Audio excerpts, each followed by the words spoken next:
Hey there, friends. Welcome back to Mindful Art Space. Today, we're creating a warm, flowing composition using tempera paint sticks and comforting shades of brown, coral, and yellow, embellished later with black outlines and touches of gold and silver ink pens. As always, this video is sped up, so please take your time. This isn't about rushing or perfection. It's about healing through process, reconnecting with yourself, and releasing what weighs heavy on your heart. As you move your paint across the page, think of it as a conversation with your own inner voice, the one that often doubts, questions, and criticizes. Today, we're turning that voice into art and giving it softness, compassion, and space to breathe. Let's start with a slow breath together. Inhale and exhale. As your hand glides across the paper, notice the way the colors blend. Brown grounding you, yellow lifting you. Feel your shoulders drop and your chest soften. Coral adding warmth and humanity. These tones remind me that self-doubt lives in contrast. It's both fear and desire, humility and hope. So today, as you draw and paint, give yourself permission to not know the answers. Let this piece unfold naturally. I want to share something personal today, a story about self-doubt and imposter syndrome. For as long as I can remember, I've felt this deep pressure to prove myself. As a child, achievement was how I earned acknowledgement.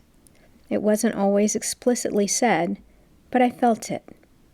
If I performed well, if I achieved something big, I would be seen, valued, and celebrated. So I chased goals that were always just out of reach, in school, in work, in life. The harder it was, the more it felt like it mattered. But what I didn't realize back then was that I was building an identity on doing rather than being. Even now, as an adult with degrees, awards, and tangible accomplishments, I sometimes feel like a fraud. That voice inside whispers, maybe you just got lucky, or someone else could have done it better. It's strange how even visible evidence of success can still feel invisible when self-doubt lives in your body. The art you're making right now, those imperfect lines, the way one color bleeds into another, that's a mirror for how this experience feels. Uncertain, blended, undefined, and yet still beautiful. Psychologists describe imposter syndrome as the persistent belief that your success is undeserved, that you've somehow deceived others into thinking you're competent. It's deeply linked with self-doubt and perfectionism.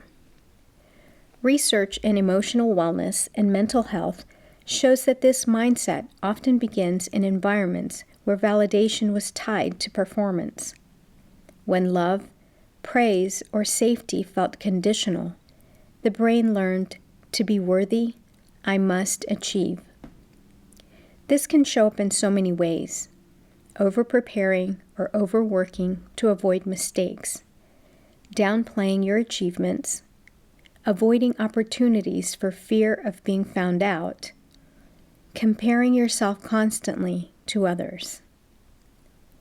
But here's something powerful. Imposter syndrome often appears in people who are actually competent, driven, and high-achieving. It's not proof that you're unqualified. It's proof that you care deeply about doing things well. In mindfulness and manifestation work, we talk about energy alignment. When your self-belief doesn't match your true ability, you create energetic dissonance, a kind of inner static that blocks your creative flow. Art therapy and mindful creativity can quiet that static. When your mind says, "I'm not enough," but your hand keeps painting anyway, you're teaching your nervous system safety. You're showing your subconscious that you can exist without performance, without proving anything. For me, the turning point came when I started noticing how harshly I spoke to myself after achieving something. I'd finish a project, and instead of celebrating, I'd immediately ask, "What's next?" I realized I wasn't chasing achievement. I was chasing relief. Relief from that deep, nagging fear of not being good enough. But relief doesn't come from accomplishment. It comes from acceptance. When I let myself sit with my feelings of inadequacy instead of outrunning them, I saw how human they were. It's not weakness to doubt yourself. It's your mind's way of asking for reassurance, asking to be seen and held. That's when the art became something sacred for me. Each stroke, each mark, became a dialogue between the critic and the creator. And over time, the critic softened. Creative healing is not about skill, it's about self-permission. Through mindful art, you're retraining your brain to experience worthiness in the act of creating, not the outcome. Each time you show up to draw, even when the voice of doubt whispers that you're wasting time, you're rewriting your story. Neurologically, this process soothes the amygdala, the brain's threat center, and engages the parasympathetic nervous system, inviting calm. That's why, after a few minutes of repetitive doodling, outlining, or color blending, you might notice your heart rate slow or your thoughts quiet. This is your healing through art. You are literally regulating your nervous system through movement, color, and flow. From a manifestation perspective, imposter syndrome blocks abundance because it holds the vibration of unworthiness.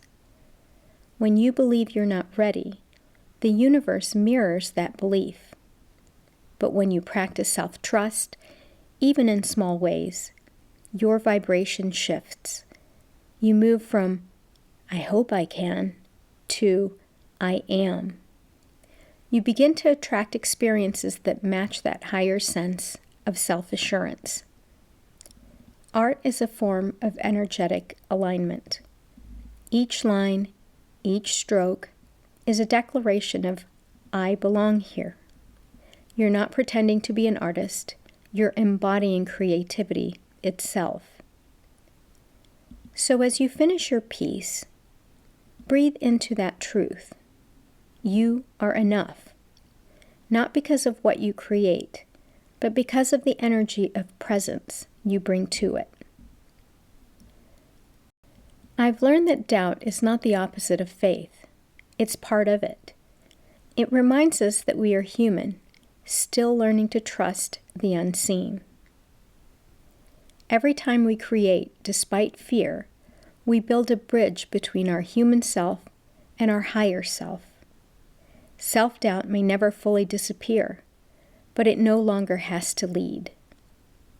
When you look at your art today, all those warm tones of brown, coral, and yellow, outlined in black and kissed with gold, see it as a reflection of your journey. Gold for wisdom, silver for truth, and the dark lines, they're boundaries, not limitations, but structure. They hold your story so your light can shine through. Thank you so much for painting with me today. If this message about self-doubt and imposter syndrome resonated with you, know that you are not alone. We are all learning to speak more kindly to ourselves, to value being over doing. Take your time finishing your art. Pause, breathe, let the process ground you. Remember, this video is sped up, but your healing doesn't have to be. If this session brought you calm or insight, please take a moment to like, comment, and subscribe, and be sure to share it with someone who needs it. Thank you again for sharing your day with me today, and if no one has told you, I love you, and I'm so happy you're here. Let's keep creating art that heals. Bye for now.